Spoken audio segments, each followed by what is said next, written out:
پہ اس کو روحانیت کی تلاش ہوتی ہے، وہ سچ ڈھونڈتا ہے، اس کو اپنے آپ کو تلاش کرتا ہے، خدا کو ڈھونڈتا ہے. اب یہ سکون ان کو اسلام میں مل رہا ہے. اب ان کو معلوم ہے، جن کے پاس یہ میڈیا ہے، جو میڈیا گروپس جو کنٹرول کرتے ہیں، کہ اگر ہم نے اسلام کے نظریاتی خطرے کا مقابلہ نہ کیا تو کل یورپ مسلمان ہو جائے گا. اور اب سوچئے کہ یورپ میں اس وقت لاکھوں کی تعداد میں مسلمان موجود ہیں. ان کو ایکچوئل خطرہ یہ ہے. ٹرکی کو کیوں یورپین یونین میں ہی شامل نہیں کرتے ہیں کہ ٹرکی اگر یورپین یونین میں آ گیا، مسلمان ٹرکی یورپ کا حصہ بن گیا، تو انہیں خطرہ یہ ہے کہ جو ویزے بارڈرز کھل جائیں گے، جو آمد و رفت آسان ہو جائے گی. کیونکہ یورپین یونین میں آپ کو ویزا تو نہیں چاہیے ٹریول کرنے کے لیے.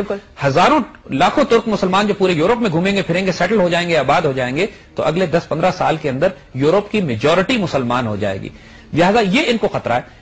ہم ذاتی طور پہ یہ سمجھتے ہیں کہ ہم مسلمانوں کو اپنے کردار اور اپنے اخلاق سے جواب دینا چاہیے. ہمیں کوئی ضرورت نہیں ہے معذرت خانہ رویہ اختیار کرنے کی.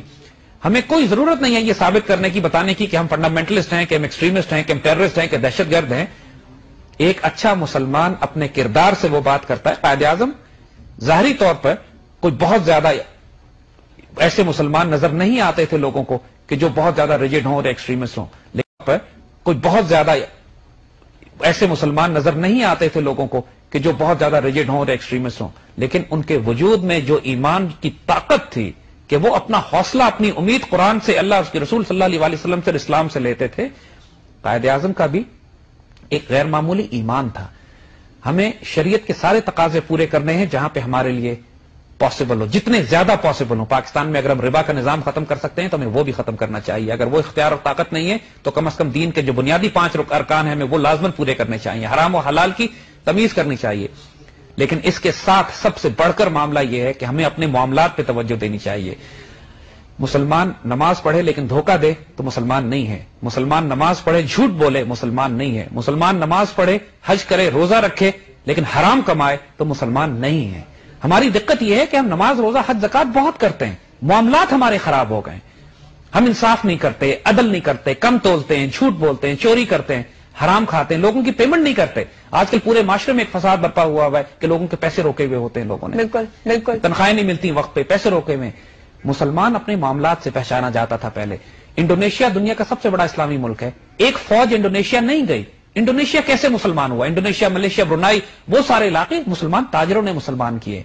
وہ تاجر جاتے تھے، تجارت کرتے تھے وہاں پہ، اور ان کی تجارت اتنی خوبصورت ہوتی تھی، معاملات اتنے خوبصورت ہوتے تھے، حرام و حلال کی تمیز اتنی ہوتی تھی، انصاف اور عدل اتنا ہوتا تھا کہ لوگ ان کے اخلاق اور کردار سے متاثر ہو کے ان کا دین قبول کر لیتے تھے.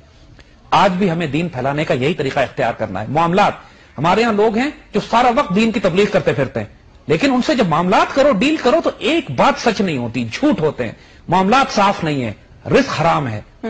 یہاں پہ اتنے بڑے بڑے نماز کے نشان پڑے ہوتے ہیں، داڑیاں بھی لمبی ہوتی ہیں، لیکن وجود کا ایک ایک بال حرام رزق سے پلا ہوا ہوتا ہے. ایگزیکٹلی ہم لوگ ساری چیزوں کو ساتھ لے کے چلتے ایسے دین کا اللہ نے ایسے شخص کی تو پھر نمازیں دعائیں قبول نہیں ہوتی ہیں. جو مرضی خانہ کعبہ کی پردوں میں دعائیں کرتا رہے، اللہ کہتا ہے میں اس کی دعائیں پیسے قبول کروں جب اس کا وجود حرام میں پلا ہوا. اچھا، ایک اور چیز، ایک اور بات جو ایک عام پاکستانی بھی اب اس حوالے سے بات کر رہے ہیں، کنسرنڈ بھی ہے. سیکورٹی کاؤنسل کی جو قرارداد پاس ہوئی اور اس کے بعد جو ایک ایکشن لیا گیا پاکستانی سٹیزنز کے خلاف، اور یہ جماعت الدعوہ پہ جو بینز وغیرہ بھی لگائے گئے، بہت کنسرنڈ ہے ایک عام پاکستانی کہ ہم لوگوں نے اکثر ہمیشہ بلکہ دیکھا کہ چین کی سپورٹ ہمیں حاصل رہی، لیکن اس میں ہم نے دیکھا کہ چین کے پاس وہ طاقت تھی پر چین نے ویٹو نہیں کی وہ قرارداد. تو پاکستانی یہ تاثر بھی لے رہے ہیں کہ خدا نہ خواستہ کوئی جنگ کی سی صورتحال ہوتی ہے یا کوئی اور اس طرح کا پریشر مزید بلڈ اپ ہوتا ہے پاکستان کے خلاف، تو اب تو بیک پہ چائنا بھی نہیں ہے. جی یہی بات دیکھیے، پاکستان کی تاریخ میں یہ پہلی دفعہ ہوا ہے کہ چین نے پاکستان کی مدد نہیں کی سیکورٹی کاؤنسل میں. اس کا مطلب یہ نہیں ہے کہ چین ہمارا دوست نہیں ہے ابھی تک. چین کو منع کیا تھا اس حکومت نے کہ آپ نے یونائٹڈ نیشن سیکورٹی کاؤنسل میں اس ریزولوشن کو ویٹو نہیں کرنا ہے. چین نے کوشش کی تھی، پہلے 3 دفعہ چین ویٹو کر چکا ہے جب انڈیا UN کاؤنسل میں گیا تھا، کیونکہ جو ملک ویٹو کرتے ہیں ان کو کسی کو جواب نہیں دینا پڑتا، اختیار ہے تو ویٹو کر دیا، ختم ہو گئی. بالکل. لیکن چین کو انہوں نے اب کی دفعہ روکا ہے کہ آپ نے ویٹو نہیں کرنا بلکہ ساتھ دینا ہے اس قرارداد کا، کیونکہ حکومت پاکستان یہ چاہتی ہے کہ جماعت الدعوہ کو دہشت گرد ڈکلیئر کرایا جائے. مقصد ان کا صرف جماعت الدعوہ نہیں ہے، پلیز ٹرائی ٹو انڈرسٹینڈ. مقصد یہ ہے کہ بہت عرصے سے آپ نوٹ کر رہے ہیں گلوبل میڈیا میں کہ ISI کے اوپر یہ بار بار حملے کر رہے ہیں. پہلے انہوں نے ISI کو منسٹری آف انٹیریئر کے نیچے دینے کی کوشش کی، پھر DG ISI کو ہیوملیٹ کرنے کے لیے انڈیا بھیجنے کی بات کی، تو اس کے بعد وہاں سے بار بار بیانات آئے کہ آپ اس کو ڈائریکٹ چیک میں رکھیں، ISI کو آپ کنٹرول کیجئے، ISI کے پولیٹیکل ونگ کو بند کیا، اس کی فنڈنگ روکی جا رہی ہے. بنیادی طور پر ہو یہ رہا ہے کہ دشمنوں نے یہ دیکھ لیا ہے کہ اگر آپ کا صحت مند جسم بھی ہو، آپ آنکھیں بند کر لیں، اندھے ہو جائیں تو آپ ختم ہو جاتے ہیں، کچھ نہیں پھر آپ کے پاس. ہماری آنکھیں بند کرنے کی کوشش کی جا رہی ہے. پاکستان کے سیکورٹی اسٹیبلشمنٹ، چاہے آرمی، نیوی، ایئر فورس ہو، اس کی سیکورٹی اسٹیبلشمنٹ کی آئیز اینڈ ایئرز، آنکھیں اور کان اور ناک ISI ہے، ملٹری اسٹیبلشمنٹ ہے، انٹیلیجنس اسٹیبلشمنٹ ہے. تو لہٰذا اب انہوں نے آرمی کو تباہ کرنے کا آسان طریقہ یہ نکالا ہے، پاکستان کو تباہ کرنے کا آسان طریقہ نکالا ہے کہ ISI کو تباہ کر دو.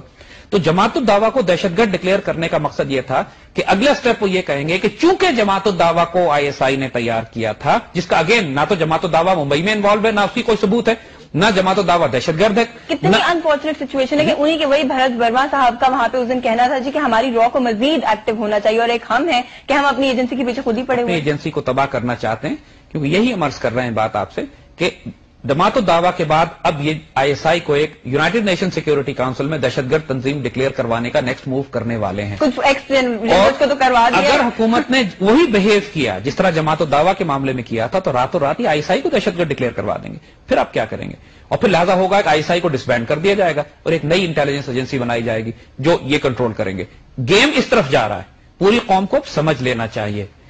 اور لیکن انشاءاللہ ایسا ہوگا نہیں. یہ اب قوم بیدار بھی ہے، قوم اس کو دیکھ رہی ہے. سیاسی جماعتیں خاص طور پہ جو اپوزیشن میں ہیں ان سے ہم کہیں گے ذرا ہوش کے ناخن لیں. سڑکوں پہ جلوس نکالنے کے بجائے، اس وقت آپس میں فضول باتوں پہ جھگڑا کرنے کے بجائے، مقدمات کی بات کرنے کے بجائے، اپنی سیٹوں اور اپنے کرسیوں کے مقدمات لڑنے کے بجائے، فار گاڈ سیک بڑی تصویر کو دیکھیے. چاروں طرف سے دشمن ہمیں گھیر رہا ہے.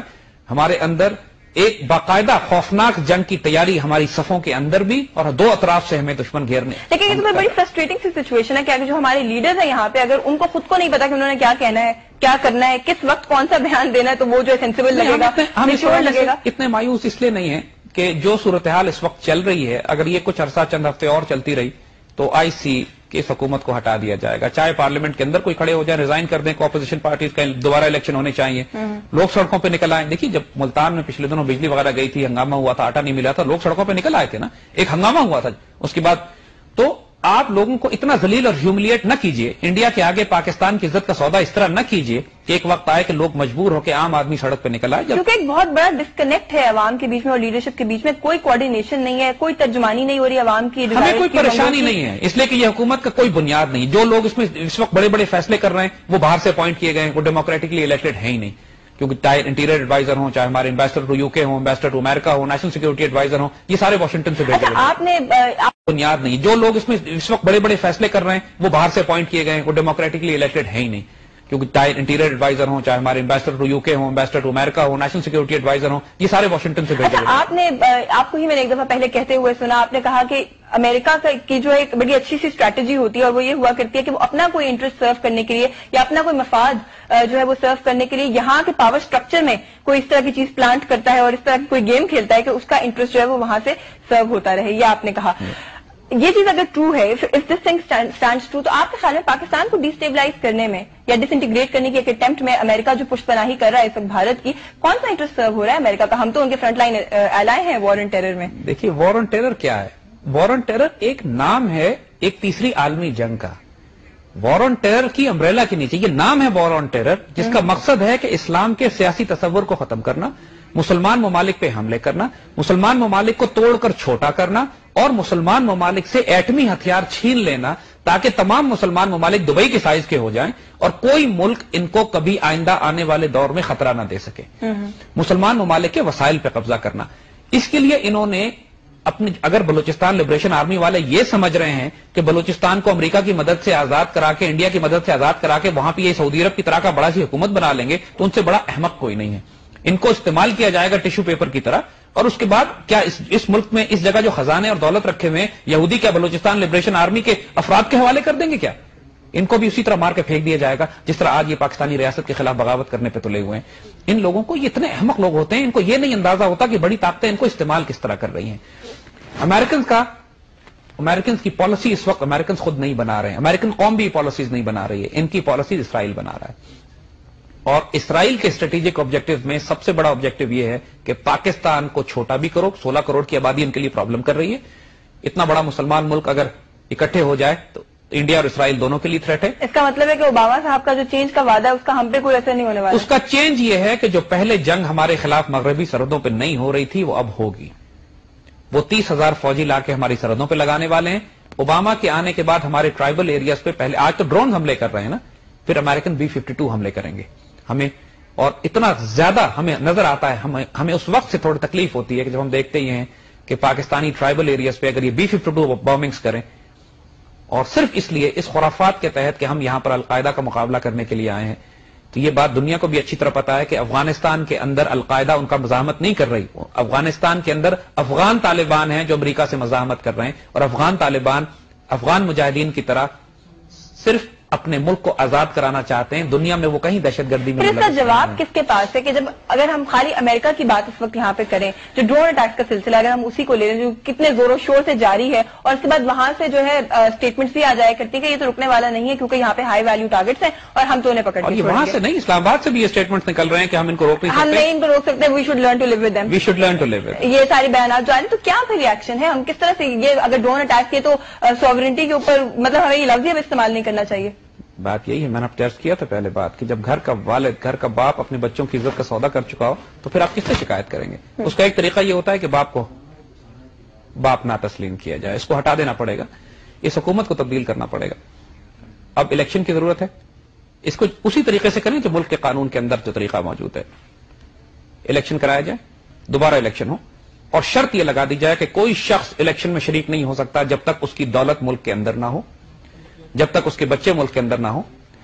اور وہ تمام شرائط جو ہمارے کانسٹیٹیوشن میں ہے, ہمارے آئین میں ہے کہ یہ شرائط جو شخص پورا کرے گا وہ ملک کے نیشنل اسمبلی یا ملک میں کوئی سرکاری عہدہ لے سکتا ہے, ان شرائط پر سختی سے عمل کروائیے.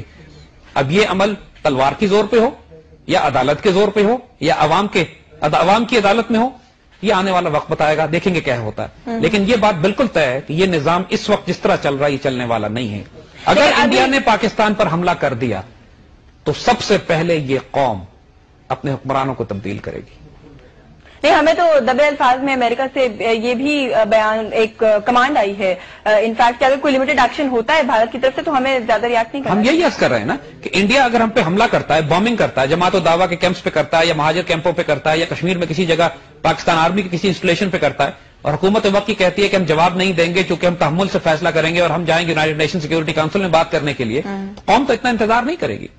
آپ دیکھیے گا پھر کیا ہوتا ہے. قوم اتنا وقت دے ہی نہیں سکتی ہے. یہ کس طرح کا سینسیٹیو اور سیریس ایشو ہے کہ اس کے اوپر وقت تو میرا خیال ہے دیا جا ہی نہیں سکتا. وقت دیا نہیں جائے گا, یہ بالکل اوور کیلکولیٹ کر رہے ہیں, اوور کانفیڈنٹ ہے, ان کی عقلیں ماری گئی ہیں. آپ کے خیال میں ڈپلومیسی کی جب ہم بات کرتے ہیں, ڈپلومیٹک فرنٹ کی ہم بات کرتے ہیں, کوئی طریقہ ہے ڈپلومیٹک آفینسو کسی قسم کا لاس کرنے کا کہ دنیا کے کوئی ایسے ممالک جہاں سے آپ کو لگتا ہے کہ اگر ہم کوشش کریں تو سپورٹ آ سکتی ہے؟ دیکھیے, جب ہمیں سیکورٹی کاؤنسل میں ہم چائنا کے ویٹو کو استعمال نہیں کر رہے ہیں تو اس کے بعد کون سا ڈپلومیٹک آفینسو لانچ کریں گے؟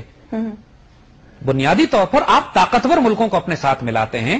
چین آپ کا ساتھ دینے پہ تیار ہے, ساتھ ہمارے ساتھ تھا, ہم اسے کھو دیا, اس کو الگ کر رہے ہیں. روس ہمارے ساتھ دینے کو تیار ہے. دیکھیے, روس بھی امریکہ کو روکنا چاہتا ہے نا, ہم اپروچ ہی نہیں, ہم روس کو اپروچ ہی نہیں کرتے ہیں. روس اور چین دونوں ہمارا ساتھ دینے پہ تیار ہیں, اور باقی بہت بڑا انفلوئنس ہے روس اور چین کا ان بہت سارے ممالک پہ. اگر ہم اسلامی ممالک کو نہیں بھی کنونس کر سکتے, لیکن ایران ہمارا ساتھ دے سکتا ہے, ترکی ہمارا ساتھ دے سکتا ہے. انفارچونیٹلی ہم اپنے لوگوں کو اور بھارت کو ابھی تک یہ سمجھا نہیں پائیں کہ بغیر شواہد کے آپ کون سا ایکشن ہم سے چاہتے ہیں, ہمیں ذرا اسی کی وضاحت کر دیجیے. لیکن مسئلہ یہ ہے کہ شواہد تو ہے ہی نہیں, یہاں تو صرف دھاندلی. یہ تو ہم کہتے ہیں نا, ادھر سے تو بار بار اسرٹیو اسٹیٹمنٹ. کل انٹرپول نے بھی یہی اسٹیٹمنٹ دیا ہے کہ انڈیا نے ابھی تک ہمیں کوئی ثبوت نہیں دیا. جب انٹرپول کو ثبوت نہیں دیا ہے تو یو این نے کس ثبوت پر فیصلہ کر دیا؟ اور دوسری بات, یو این کے ثبوت ہماری حماقت ہے نا جو ہم نے مان لیا. اور یو این کے ثبوت کا بھی اس طرح اندازہ کیجئے کہ جس شخص کو انہوں نے دہشت گرد ڈکلیئر کیا وہ بیچارہ 6 مہینے پہلے انتقال کر چکا ہے.